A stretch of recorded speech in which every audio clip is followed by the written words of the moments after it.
Of Charlie Kirk. It's the FBI also say that they've recovered the weapon used. These are the images that have been released. The FBI says the suspect, a man of college age, is still on the run.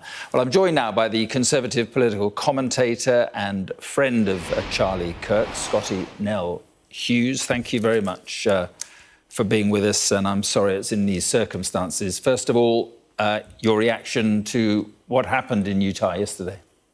Absolutely shocked.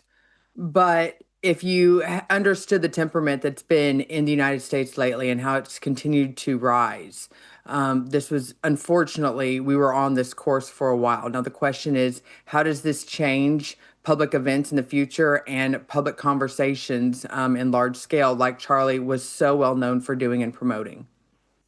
How dangerous a moment do you think it is? I will be honest with you, as a mom of a kid who's at university, they're talking about continuing this. I have to think twice before I go, you know what, I think you should go. I know he'll still go because that's how much he cares about freedom of speech and conversation. But I do think it makes you pause. This is something that in America, we were not expecting. We were not expecting to not only witness a live assassination in front of our eyes, but more importantly, at an event on a college campus about, talking about freedom and free speech and political discussion. So I think this is a very dangerous time period we live in right now, and especially until we get a hold of who actually committed this evil. I think there's a lot of concerned parents right now and a lot of concerned people within the industry. We don't know the motivation of the sniper, but the governor of Utah is calling it a political assassination. Absolutely clear about that. So that's the assumption.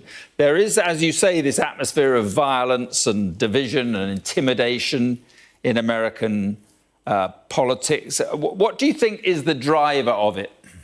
Well, prior to this, it was just words. It was just verbiage, and it was coming from the extremists on both sides of the alley. But a lot of it was coming from. We had just suffered through a horrendous attack on a subway, something that Charlie was covering relentlessly. The attack in North Carolina on a Ukrainian refugee. That was something that most Americans were talking about because it just re-emphasized and confirmed President Trump's concern about the rising crime, of violent crime in the United States. And then for this to happen only makes the conversation continue, if not even more passionate, more people enraged, more people engaged, and trying to figure out what the hell is going on with our country right now. Donald Trump is clearly blaming what he calls the radical left. But surely there's been this kind of thing on both sides of the political spectrum. We had the Democrat politicians, of course, shot in Minnesota earlier this year, back in June. Shouldn't he really be condemning political violence on whatever side it happens? Well, I think that's what he's doing. He's definitely, but I think this goes back longer than just even violence. These are the words, and we saw it yesterday, unfortunate, with not only professors and regular everyday people on social media celebrating this tragedy, but we actually saw it on air on some of the networks in Western media and them celebrating it and their comments and how they responded back to it, even this morning. Luckily, though, I think the American people can see through it and say, in this time, if we're actually going to bring peace back to our country, not only do we need answers, but more importantly, we need to tone down the rhetoric and this fighting that is happening, both with our words. And unfortunately, now we're seeing more that's, after yesterday, we can no longer claim that we've not actually had any political violence on a large scale happening in the country today. Yeah, how worried then are you about where it all could lead? As you say, you are concerned, but is it possible that, this could be a seminal moment that brings America and American politics together? Or do you think it's more likely that it's going to lead to more violence, more intimidation, more language that, as you say, has been used in the past few years? I want to be optimistic. Charlie Kirk was always optimistic. He always had a smile on his face, even when he was addressing those that he knew despised him. And so I would like to follow in his footsteps. He's always been one of those folks that could try to go against those that didn't like him with a smile on his face, and I like to follow that same step. However, unfortunately, right now we are on a course that it's going to be up to the leadership, both Republicans and the Democrats, to sit down and have realistic conversations. You know, prior to this, you were seeing Donald Trump talking about violent crime in the streets of D.C., and the Democrats not even conceding to give him a win when we saw that crime greatly reduced by the choices that he made, the decisions he took. Instead, they've criticized him greatly, even though the people of D.C. are grateful for the president for doing it. We have got to stop saying right and wrong based on political lines. We need to do right or wrong based on what is best for the people. And I think hopefully, I'm hoping that's where we're going to go. But just looking at some of the conversations that are happening on our media today, online today, unfortunately, I don't feel like until we have a clear-cut answer and motivation why this individual decided to take these steps, this conversation isn't where it's going, where it's needed to be. Let's just talk about Charlie Kirk. What do you think he brought to American politics? He brought inspiration. You know, when I first met Charlie, I'm different from everyone else. I was on the beginning of Charlie Kirk when he had this dream of having an organization that would motivate and talk to college students and get them motivated to go to the polls. Republicans, prior to Charlie, had pretty much ignored. They had kind of given up and said that most kids that were between 18 and 25 were going to vote Democrat, so you just might as well write it off. He refused to write them off. He wanted to listen to them. He engaged them, and I think that's why you saw a huge support for President Donald Trump, not only in 2016, but definitely in 2024. They were too busy being stuck at home in 2020. So, you know, they weren't as much of a help then. But I think that is in large part to the legacy of Charlie Kirk. And that was his dream and his inspiration when he started off just by himself, walking down the conventions, holding his own pamphlets, is that he always was, you know, he would tell anybody that he could that it was actually the youth vote was going to be the future of the Republican Party. And the sooner that they realized this, the sooner that they were going to be able to win. And he proved that in this last election. OK, Scotty Nell Hughes, thank you very much for coming on the programme. Thank you.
Let's return now to our top story. The FBI has released images of a person of interest in the shooting of right-wing influencer Charlie Kirk. Two pictures have been released. The FBI says a suspect, a person of college age, is still on the run and that they found a high-powered rifle. Well, I'm joined now by the former president of the Oxford Student Union, Anita Okunde, who interviewed Charlie Kirk earlier this year. Good evening. Thanks for being with us. I just want to throw something at you. The Telegraph is reporting or claiming that messages appeared on an Oxford Union WhatsApp group appearing to celebrate the death of Charlie Kirk, with one message talking about Charlie Kirk is dead, lol. Do you condemn that, do you? I'd like to start by saying I have not seen this message on any of the Oxford Union group chats, and therefore it's not something I have full knowledge of. But I think we can all agree that we condemn any and all kind of actions of political violence, and that's not something that we should be disputing. No, absolutely, because I mean it is the intemperate nature of politics that is so prevalent. But let's talk about, you interviewed Charlie Kirk when he visited the Oxford Union. Tell us about that. How was he received? I mean, I think in reflection on his time and his visit at the Oxford Union, I think it's also important to kind of acknowledge some of the complex and divided reactions we've seen to his death, whether it's the idea that for many people, his passing is viewed through the lens of his own rhetoric, his own views on gun violence and what he said about the cost needed, or for others who have felt like he has been a figure that they've been able to look up to, who has given them a voice. And I think when I think of that and the two different sides, and a side that's clearly grieving and a side that has very, very strong feelings about the issue, that the larger issue to me at hand actually is the great danger that we're now in with violence and the idea that we are reinforcing this belief on all sides that there is no way to reconcile our political differences without violence. And I think we see that from the combative nature of tweets talking about declaring war, calling Democrats terrorists, or a study recently that showed that a third of American students think violence is acceptable to stop speech. And I think for me, this is why Charlie's visit to the Oxford Union was very important and very valuable. He came, he defended his points in the chamber. He didn't just give an interview and leave. He stayed for an extra hour than he actually was allotted to speak to every student that wanted to challenge him. And then he debated them again in the evening on a motion about America. And I think the fact he engaged in the process is something that's quite important. And I think as a society, that's a precedent we must hold on to. In the face of the tragedy we're seeing today, we have to reflect on how we basically return to a sense of normalcy and where we see disagreement being met with dialogue and not violence, as you've seen. Well, I mean, in America, it's difficult to see how that can happen clearly. How worried are you?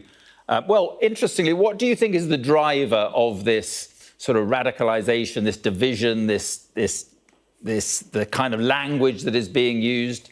And, you know, as it's happened before, there's been shootings of Democrat politicians. Donald Trump has blamed the radical left, but in fact, there have been Democrat politicians shot just this year. No, I completely agree. I think actually the issue at large is actually the issue of the role of polarization and toxicity that we've kind of seen in our politics in this generation and generations leading up to this. And I think we can point out different issues of violence that we've seen, whether it's Democrats being shot, whether it's the killing of Charlie Kirk, or even if you go all the way back to January 6th insurrection. And the response we've seen to said violence, I think Trump has recently come out and called out the left. But I think when we think about January 6th and the riots we saw, whether it was calling for the killing of the vice president, whether it was committing physical violence to police officers or committing criminal damage to Congress, I think we have seen the response to that was met with pardons. It wasn't met with as strong of a force as we're seeing now.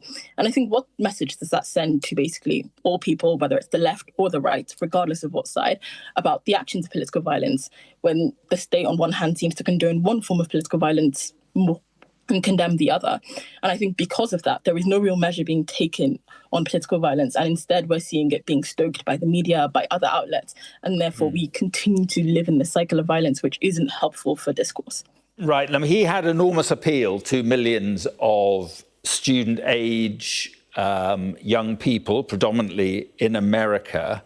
Do you worry, given what you've just said, do you worry about what could happen as a result of this if young people believe that this is the way that political division can be resolved? I think there's clearly an issue in terms of the way we've gone about political discourse recently. And it's not something that we are seeing large changes. And I think that's an issue for the young people growing up as a generation who are looking to their world leaders, to their political figures, and how they treat and how they talk about political violence. And I think looking forward from that, I think especially in America, the access to guns and the fact that there is such easy and readily available access is even more terrifying for what it looks like to see violence in America, because actually they have such easy access to guns and they have such easy access to, I guess, what quote unquote can be seen as a release or the idea of violence, that we actually are basically giving it to them on a platter. I mean, of course, we've seen politicians attacked and murdered in this country. Do you worry about political discourse here? I think the political discourse here has been changing for a while in terms of moving towards a much more radical, polarized sense, which is deeply worrying for the UK. I think our kind of relationship with political violence also is something that we have to consider. But I think we are in a position where we do have these discourse and debate happening, whether it's at the Oxford Union or the Cambridge Union or any of the unions, in which we're still seeing that there is a level of being able to meet people where they're at and have those conversations. And I hope to see that continue. OK, Anita, I appreciate you coming on this evening. Thank you very much indeed. Thank you so much. Right, let's get a one last look at the weather. And this is how it looks. It will remain rather cool